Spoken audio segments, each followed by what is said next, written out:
I really found what was so nice about your book is that, and your work, because I've dove so much more into that since getting your book, is that there's like a gentle calling out, but it's also not gentle sometimes. Like it's like, stop fucking around, pardon my language, stop messing around, so answer the call. Because if you don't, there's a cost. Yeah, I don't like the whole everything's going to go fine all the time, every single minute of your day. That to me, that's very American. I'm sorry, it sounds like I'm anti-American, but it's a little bit.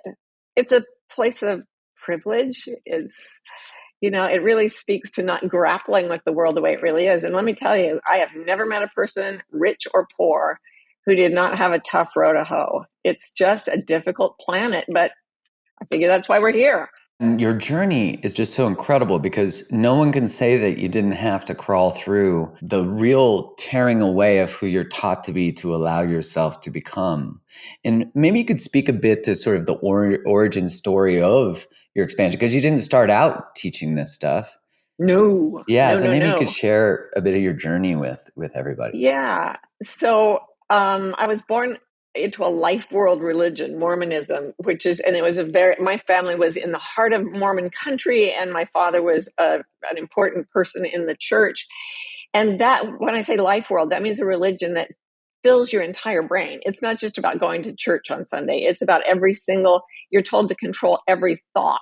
And when you're 3 years old, you're like, that doesn't sound creepy at all. Let's do it. So you absorb that, and I did that. And then at 17, I went off to Harvard just because I heard it was a good thing to do, and I got in sort of by accident. You could not find a more different environment from Mormon, Utah than Cambridge, Massachusetts, especially Harvard.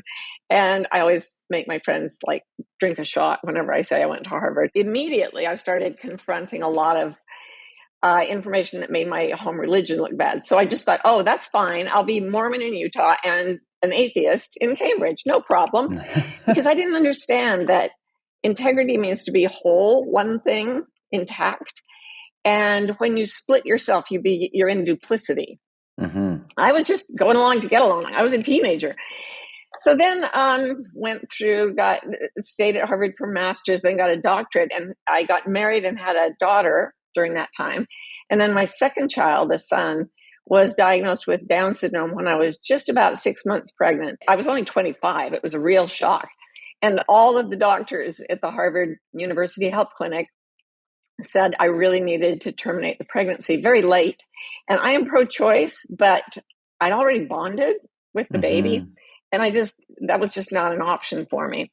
And they told me it was like having a malignant tumor and refusing to let them take it out. And Wow. my advisors told me I was throwing my life away. And I always say they were completely right. But the life I threw away sucked. I hated it. I was grasping and clawing and trying to be approved of by absolutely everyone in all these, mutually exclusive ways. So that really made me think, what is life about? Like, what is this life I'm bringing into the world Mm-hmm. all about? Because he's not an intellectual. He never will be. And that's sort of where I'm living. So I had to peel back all the parts of our society that say it's all about intellect, it's all about competition, it's all about success. And I came to believe that it's actually all about joy. Because when I did not experience joy, my life did not feel worth living. And if this child could experience great joy, then his life would be worth living. And I didn't know that for sure, but I was willing to take a gamble. And it really split me from the whole Harvard mindset where I'd been by this time I was in my late 20s.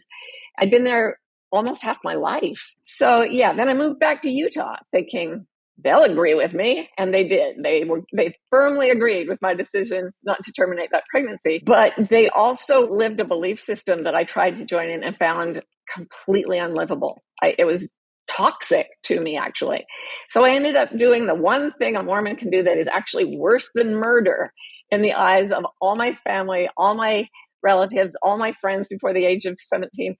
I left the Mormon church and am destined to spin in outer darkness forever and ever.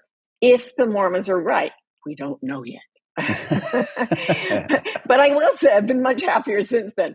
Then I wrote a book about that, and Yeah, I was told I was the Antichrist, and I got death threats, and someone killed the plants in my yard and threatened my kids. And I mean, it was ridiculous. It was 100% worth it to get my integrity back, to be one person, the same person in all the parts of my life. That made me whole. So that's what I wrote about in this book is I mean, it's a biblical saying. What does it profit you if you gain the whole world and lose your own soul? Your soul is better. That's my position. It's interesting the paradox or the ability to contrast your experience in Cambridge versus your experience in Utah, because you don't even realize the split is sort of indoctrinated till you experience some sense of liberation or some sense of other possibility. Like, when was the moment you recognized the split was having an impact on you psychologically, emotionally, physically? Well, I was a complete wreck after my freshman year at Harvard because basically I went all the way from I've got a really structured, rigid way to live, but I can please everybody, all the way to this is pointless. What am I doing? Why don't we all just kill ourselves? Wow. And yeah, and so that was a notable occurrence, but I was still too deep in it to understand what was happening to me, and I was too young. So I took a year off and I started with like the pre-Socratic philosophers, and I read all this Wow. philosophy. And when I got to Immanuel Kant, who says everything is subjective because it's all filtered through our perceptions, so we can't ultimately know what's true, it was like my mind exploded. Boom. And that was my Wow. first experience of really deep liberation where I let go of everything. And that's probably why I didn't terminate that pregnancy, is that I had stepped outside that thing that says you have to think this way or you have to think that way. And I'd realized nobody's the authority figure for my life except me. I have to go to my inner self. I have to go to some numinous force, whatever it is. It's up to me. And that, I think, is one of the biggest wake up calls a human can have.